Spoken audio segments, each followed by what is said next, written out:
I never thought I'd see the day when my own parents would look me in the eye and tell me my children weren't welcome in their home. Yet there I was, standing in my kitchen, staring at my phone in disbelief. Thanksgiving was only a few weeks away. My mom's voice sounded unusually cheerful as she spoke. "Sweetheart, we need to talk about Thanksgiving this year." For a moment, my heart warmed. Despite all the tension that had built up between us over the years, I still longed for those family traditions. My kids, Olivia and Mason, adored their grandparents, even with the distance that had grown between us. "Of course, Mom. What's the plan?" I asked, already picturing the familiar smell of roasted turkey, cinnamon, and the cozy warmth of a family gathering at their house. There was a brief pause, just long enough to send a chill down my spine. "Well," Mom continued, clearing her throat, "this year we're doing things a little differently. It's going to be a smaller dinner, just adults. You know, something more intimate." I frowned.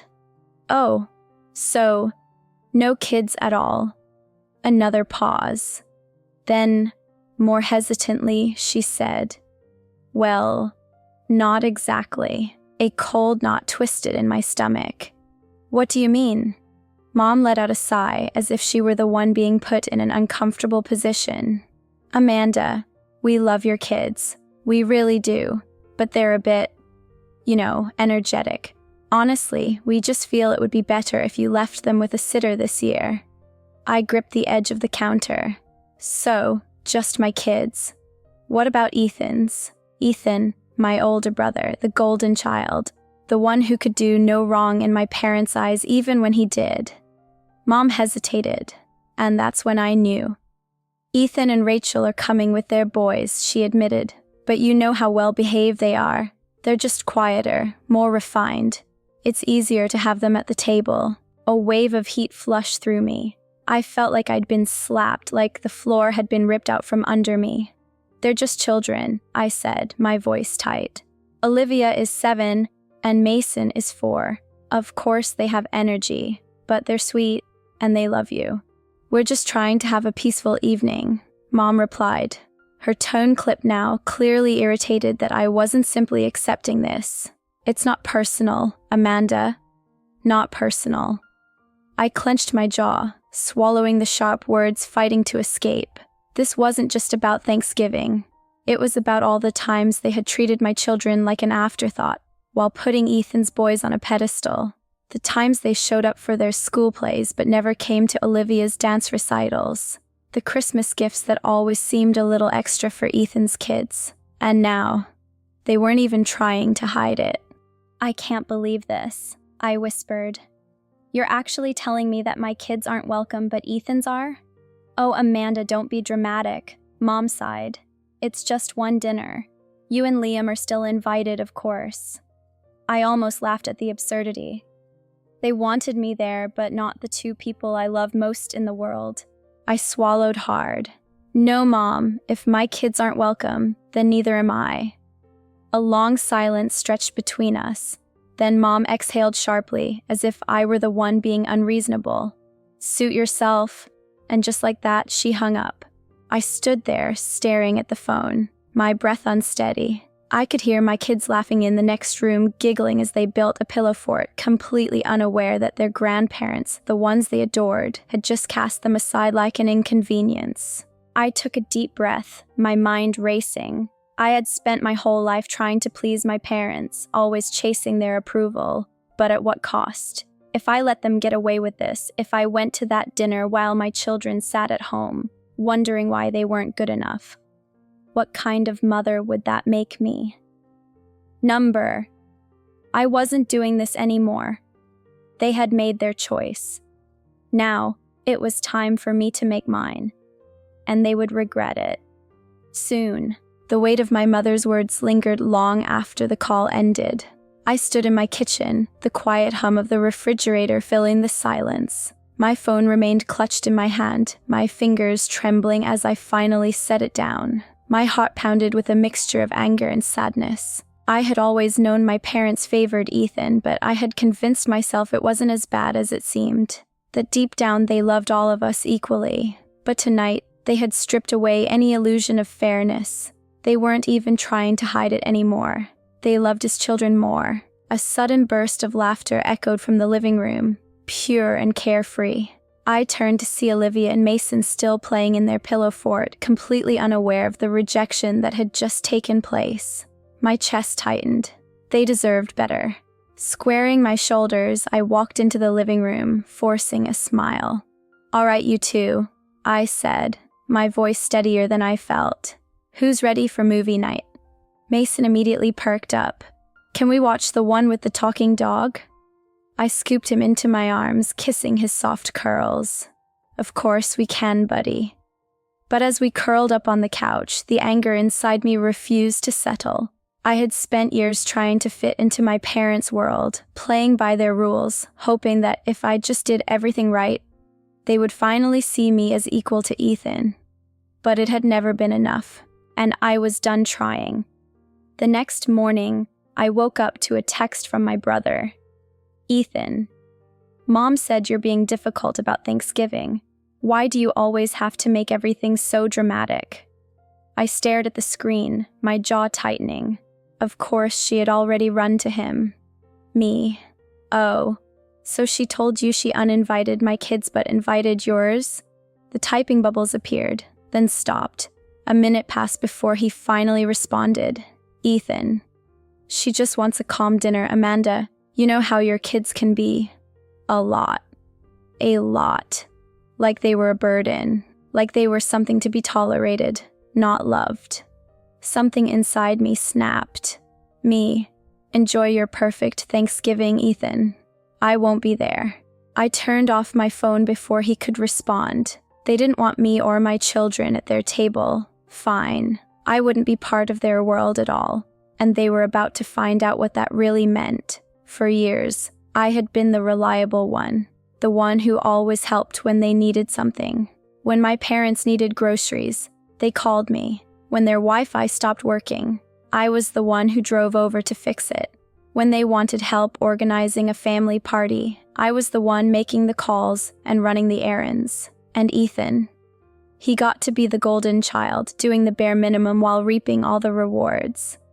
But if I wasn't part of their preferred family, they weren't going to benefit from me anymore. A week before Thanksgiving, my mother called again. I debated ignoring it, but finally answered. "Hello?" "Amanda," she said, her tone cautious. "I just wanted to check in. I know you were upset, but I really hope you'll reconsider. We would love to have you and Jason there. Not you and the kids, just you and Jason." I took a deep breath. "I meant what I said, Mom. If my kids aren't welcome, neither am I." She sighed heavily, as if I were the one exhausting her. "I just don't understand why you're being so stubborn. It's just one night. You know how much Ethan's boys mean to us." And there it was. The final, painful confirmation. My children, the two little humans I loved more than anything, would never be enough for her. I clenched my jaw. "You've made it clear where we stand, Mom. I won't bother you again." "Amanda, don't be like this." I ended the call before she could finish. This time, I didn't cry. I started small.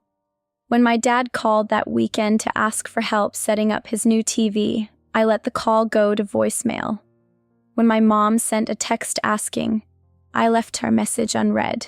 She was asking if I could pick up her prescription. For years, I had been at their beck and call, always available, always reliable, but not anymore, and it didn't take long for them to notice. By the time Thanksgiving rolled around, I had missed a total of 12 calls and ignored 6 texts. Then, on Thanksgiving morning, I got a message from Ethan. "Ethan, Mom and Dad are really upset that you're ignoring them. Are you seriously going to let this go this far?" Me. It already went too far when they told me my kids weren't welcome. This time, he didn't reply. I put my phone on silent and turned my attention to my real family. Olivia and Mason were sitting at the kitchen table, helping Jason mix pancake batter. They were covered in flour, laughing hysterically. This was our Thanksgiving. For the first time in years, I felt completely at peace. But little did I know, my parents weren't done yet. Their next move would be something I'd never forgive. Thanksgiving morning was peaceful in a way I hadn't experienced in years. No rushing to get the kids dressed in their best clothes, no stress over making the perfect side dish, no anxious glances at the clock to make sure we weren't late. Instead, we were in our own little world. Our home was filled with laughter and the smell of pancakes and maple syrup. Olivia and Mason took turns stirring the batter, while Jason flipped pancakes with exaggerated flair, making the kids giggle every time he almost dropped one. For the first time in a long time, I felt free. Then my phone rang. I glanced at the screen. Mom. I let it go to voicemail. A minute later, it rang again. Then again. Jason shot me a concerned look. Want me to turn it off? I hesitated, then shook my head. Number. If it's an emergency, I should at least know. I swiped to answer, keeping my voice flat. What is it? Oh, now you pick up, Mom huffed. I suppose you're just sitting at home feeling sorry for yourself while we're all here having a lovely dinner. I sighed. Mom, if you called to gloat, I really don't have time. That's not why I called. Her voice sharpened. I need to ask you something. I pinched the bridge of my nose. What now? Did you cancel the credit card? The room suddenly felt very still. I turned away from Jason and lowered my voice. What are you talking about? Your father's credit card. The one we've been using for groceries, gas, essential things. It was declined this morning. A slow, icy realization crept up my spine. The credit card she was talking about wasn't theirs. It was mine. Years ago, when Dad was recovering from surgery and money was tight, I had added them as authorized users on my account. Temporarily, just to help them through a rough patch. I had meant to remove them when they got back on their feet, but life got busy, and I had forgotten. And they had never reminded me. I clenched my jaw. You mean my credit card? There was a pause. Then Mom scoffed. Oh, don't be so dramatic, Amanda. It's just a card. You make good money. We figured. You figured what? My voice was shaking now. That you just keep using my money, that I wouldn't notice. Oh, don't act like this is some big betrayal. We raised you. The least you could do is support us now. I inhaled sharply. Are you serious? After telling me my kids weren't good enough to come to Thanksgiving, you still expected me to keep paying for your groceries. Are you even hearing yourself? Mom let out a long, dramatic sigh. You know what, Amanda? This is exactly why we don't like having difficult conversations with you. You always overreact. Overreact? I was done. You're right about one thing, I said, my voice dangerously calm. I did cancel the card, and since we're having honest conversations now, let me make something very clear. I paused, letting the weight of my words settle. You won't see another cent from me, ever. Mom gasped, as if I had slapped her. Allie, don't be ridiculous. I cut her off. And while we're at it, don't expect Christmas gifts, birthday gifts, or anything else either. You made your choice when you told me my kids weren't welcome. Now, I'm making mine. Silence. Then, in a voice colder than I'd ever heard from her, she said, You'll regret this. And with that, she hung up. For a moment, I just stood there, gripping the phone so tightly my fingers ached. Slowly, I turned back toward the kitchen. Jason was watching me carefully. Everything okay? I forced a small smile. Yeah, I said, my voice steadier than I felt, just taking out the trash. He didn't ask any more questions. We spent the rest of the day in our own Thanksgiving, watching movies, baking cookies, and playing board games. For the first time in years, there was no underlying stress, no need to walk on eggshells, no pressure to be someone I wasn't. But as peaceful as it was, something told me this wasn't over, and I was right. My parents weren't the type to let their golden source of money walk away so easily. Their next move would prove exactly what kind of people they really were. The silence from my parents didn't last long. 3 days after Thanksgiving, my phone lit up with an incoming call, Ethan. I debated ignoring it, but curiosity got the best of me. I exhaled sharply and answered, What do you want? "What the hell, Amanda?" he snapped, skipping any pleasantries. "Mom just called me in tears, saying you cut them off. What's wrong with you?" I closed my eyes, pinching the bridge of my nose. "Did she also tell you they've been using my credit card for years without my knowledge?" A pause. "Well, she said you were helping them out." "Helping them out." I let out a humorless laugh. "Ethan, they racked up thousands of dollars on my account without asking, while treating my kids like garbage. But sure, let's act like I'm the bad guy here." He sighed, clearly trying to control his frustration. "Look, I get that you're mad, but cutting them off completely? That's extreme." "You mean the way they completely excluded my children from Thanksgiving?" I shot back. "They just wanted a peaceful evening. Mom said your kids can be a little wild." My grip on the phone tightened. "Oh, I see. So they can use my money, but my kids aren't good enough for their table. Got it. You're twisting this." "No, Ethan. I'm finally seeing it for what it is." There was a long pause, then his voice turned calculating. "Look, maybe we can work something out. What if you kept helping them, but set limits, like a smaller monthly transfer? That way, no one has to suffer over a misunderstanding." A cold laugh bubbled up in my throat. "Let me get this straight. You want me to keep sending the money after they literally told me they love your kids more than mine?" "They didn't mean it like that," he grumbled. "They said it, Ethan." He had no response for that. After a moment, his voice turned stiff. "Fine. If you want to be selfish, that's on you. But don't expect Mom and Dad to forgive you anytime soon." I smirked, shaking my head. "I'll survive." And before he could argue, I hung up. For the next few weeks, my parents played their usual game, silent treatment. No calls, no texts. I figured they were hoping I'd cave, come crawling back, begging for their approval like I always had, but what they didn't realize was that, for the first time in my life, I didn't need it anymore. And just when I thought they'd finally given up, they pulled one last desperate stunt. It was the week before Christmas when the letter arrived. Jason found it in the mailbox, his brow furrowing as he read the sender's name. "It's from your parents." I stiffened. "Oh, great. Let me guess. Guilt, manipulation, or straight-up gaslighting?" He smirked. "Why don't we find out?" I took the envelope, my stomach twisting as I tore it open. Inside the envelope was a formal legal document. My breath caught as I read the words. They were demanding reimbursement for years of emotional and financial support. I let out a disbelieving laugh. "You've got to be kidding me." Jason took the letter, scanning it quickly. His jaw tightened. "They're saying you owe them for raising you, for all the financial sacrifices they made for your well-being." He looked up at me. "Are they seriously trying to bill you for your own childhood?" Apparently they were.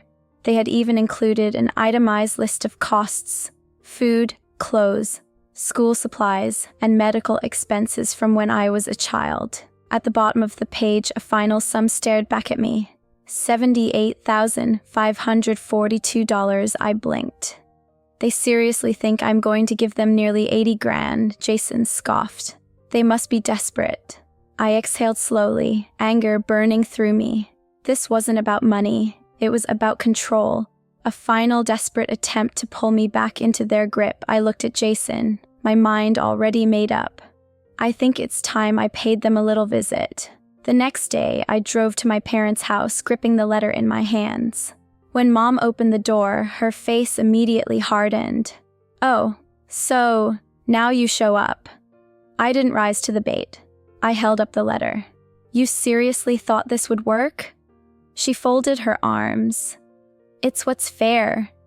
I let out a sharp laugh. "Fair? You want to charge me for being your child, while expecting free money from me for the rest of your lives?" Dad appeared in the doorway, his expression smug. "We sacrificed a lot for you, Amanda, and now you're abandoning us." I stared at them, shaking my head. "No, Dad.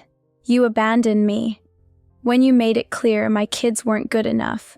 When you lied and stole from me. When you put a price tag on my worth." Mom's lips pressed into a thin line. If you don't want to pay, then I guess we'll have to involve lawyers. I met her gaze, completely unfazed. Go ahead. She blinked. What? I crossed my arms. Take me to court. Try to explain to a judge why you're suing your own daughter for expenses from 20 years ago. See how that goes. Silence. For the first time. They looked unsure. Dad cleared his throat. We just thought you'd want to make things right. I laughed. Oh, I am making things right. Right now. I ripped the letter in half, watching their eyes widen. I'm done being your personal ATM. Mom gasped. You ungrateful little. I turned on my heel. Merry Christmas, I called over my shoulder, striding back to my car. For the first time in my life, I felt lighter. As I drove away, it hit me. They weren't upset about the money. They were upset because, for the first time ever, I had all the power, and I wasn't giving it back. I thought that after ripping up their ridiculous demand for money, my parents would finally back off. That maybe, just maybe, they would sit in the wreckage of their own arrogance and realize they had pushed me too far. But people like them, they don't change. They escalate. It started small. 2 days before Christmas, a text from Mom. Mom, Amanda, this is ridiculous. We're family. You don't turn your back on family over a silly argument. I ignored it. The next day, another message. Mom, we forgive you. Come to Christmas dinner, and we'll forget this ever happened. I almost laughed. They forgive me? Then, a few hours later, one from Ethan. Ethan, they're really hurting Amanda. Just apologize so we can move on. I rolled my eyes. Of course. In his world, I was the one who had done something wrong. I typed out a response. Me. Funny. They weren't hurting when they were stealing from me, or when they told me my kids weren't welcome. I think they'll survive. I hit send and immediately blocked his number. Then came Christmas Eve. Jason and I had just put the finishing touches on the tree. Olivia and Mason were in their pajamas, dancing around the living room, too excited to sleep. It was perfect. And then, the doorbell rang. Jason and I exchanged a look. No way, he muttered. I walked to the door and peered through the peephole. Sure enough, it was Mom and Dad. I considered ignoring them, but then I spotted what they were holding. A giant, beautifully wrapped box. I sighed and opened the door. What do you want? Mom's face lit up with forced cheerfulness. Merry Christmas, sweetheart. Dad held out the gift. It's for the kids. I folded my arms. No, thanks. Mom's smile wavered. Amanda, don't be stubborn. Let's not ruin Christmas over this. You already ruined Christmas. I shot back. Remember, when you told me my children weren't good enough for your table? Her mouth opened, then closed. Dad sighed. Come on, Amanda. Let's just be a family again. I stared at them, feeling nothing but exhaustion. You don't want to be a family, I said quietly. You just want me to go back to being useful. Their silence told me everything I needed to know. I shook my head. Take your gift and go. Mom's expression hardened. Amanda, don't be selfish. Think about the children. I smiled, cold and certain. I am thinking about the children. That's exactly why you're not in their lives anymore. Dad's jaw tightened. You really want to do this? I exhaled. I already did. And with that, I shut the door in their faces. That night, we had the best Christmas ever. Olivia and Mason tore into their presents, their laughter echoing through the house. We drank hot cocoa, played board games, and watched Christmas movies until they fell asleep on the couch. For the first time in my life, Christmas wasn't about trying to prove myself. It was about us. Real family. Chosen family. The kind that doesn't come with conditions. The kind that doesn't make you earn love. The kind that loves you because they want to, not because they expect something in return. I thought that was the end of it. That after being cut off financially, humiliated at Christmas, and rejected at my front door, my parents would finally accept that I was done. But I underestimated just how much control they still thought they had over me. Because on New Year's Eve, they did something I never saw coming. New Year's Eve was supposed to be a fresh start, a night to leave the past behind and step into a better future. That's what I told myself as I set up the snack table, laughter and music filling our home. Olivia and Mason buzzed with excitement, running around in their little party hats, counting down the hours until midnight. Jason was pouring champagne for us, a soft smile on his face. It was our night, our celebration, and then the knock. I froze. My stomach twisted. Jason glanced at me. "You think?" I already knew. I walked to the door, took a deep breath, and opened it. There they were. Mom, Dad, Ethan, and Ethan's wife, Sophie, an ambush. I crossed my arms. "What do you want?" Mom smiled, but it was that same forced, sugary tone she always used when she wanted something. "We just want to talk." "No, thanks," I said flatly. Dad sighed. "Amanda, enough. You've made your point. Let's fix this before things go too far." I narrowed my eyes. Too far? What does that even mean? Mom exchanged a look with Ethan. "We just don't want this to affect the kids." Something about her tone made my skin crawl. "What are you talking about?" Ethan stepped forward, arms crossed over his chest, like he was the one who had been wronged. "Mom and Dad have been talking to a lawyer." A cold wave of dread rolled over me. "A lawyer?" I repeated, my voice slow and measured. Mom nodded, her eyes gleaming with false sympathy. "We're just worried, Amanda. You've cut your children off from their real family over a silly misunderstanding. That's not fair to them." I felt my pulse pound in my ears. "What are you trying to say?" Dad cleared his throat. "We've been looking into grandparents' rights." For a moment, all I could hear was the blood rushing in my ears. Then I laughed. It wasn't a small chuckle. It was loud, unhinged, sharp. They actually thought they could force their way back into my life and into my kids' lives. Daniel's face twisted with confusion. "What's so funny?" I wiped my eyes, still laughing. "Oh, you're serious. You actually think any judge is going to look at this situation and side with you?" Mom's lips pressed together in a thin line. "We've done nothing wrong." "Nothing wrong?" I repeated, stepping forward. "You stole from me. You treated my kids like second-class citizens. And now, because I finally cut you off, you think you can bully your way back in." Dad's face darkened. "You don't want to do this, Amanda." I met his glare with a cold smile. "Oh, but I do." I pulled out my phone and held it up. "I want you to think real carefully about what you're about to do, because I've got everything. Every text, every voicemail, every demand for money. And I promise you, if you try this, I will bury you." Sophie gasped. "Amanda, come on." "No," I snapped, locking eyes with my parents. "You have no case. You know it. I know it. And if you keep pushing me, I will make sure that everyone you know sees exactly who you really are." A beat of silence followed. Then Mom's face twisted in anger. "You're being unreasonable." I smiled. "No, Mom, I'm finally being smart." I stepped back inside the house, hand on the door.